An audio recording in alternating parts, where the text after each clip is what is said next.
Breaking news. ఇవాళ మా చెల్లి కిచెన్లో ఏదో కొత్త ఎక్స్పెరిమెంట్ స్టార్ట్ చేసింది. అదేంటో చూద్దామండి. స్టవ్ ఆన్ చేసి ఉల్లిపాయలు వేసి అసలు తను ఏం చేస్తుందని పక్కకి తిరిగి చూస్తే ఓ పాస్తా చేస్తుందా? ఓకే సరే, పాస్తా కోసం ఏదో క్యారెట్, క్యాప్సికము, పచ్చిమిర్చి అవి వేసి కలిపి ఒక పెద్ద సైంటిస్ట్ లాగా అయిపోయింది. చూస్తే ఇక్కడ పాస్తా ఉంది. ఈ పాస్తాతో ఇవాళ ఏం చేస్తుందో ఏమో ఎక్స్పెరిమెంటే అయ్యేటట్టు ఉంది ఇవాళ. సో మీ ఇంట్లో కూడా ఎవరైనా ఇలాంటి ఎక్స్పెరిమెంట్ చేసే వాళ్ళు ఉన్నారా? ఒకవేళ ఉంటే కామెంట్ చేయడం మాత్రం మర్చిపోకండి.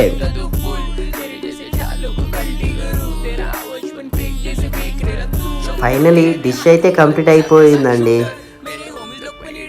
మీకు ఈ వీడియో నచ్చితే మా చెల్లికి ఒక లైక్ కొట్టేయండి. మీ లైక్స్, కామెంట్స్, మీ సపోర్ట్ మేము ఎప్పటికీ గుర్తుంచుకుంటాం. సబ్స్క్రైబ్ చేసి మా ఫ్యామిలీలో జాయిన్ అవ్వండి. ఈ వీడియోకి ఇంతే. బాయ్.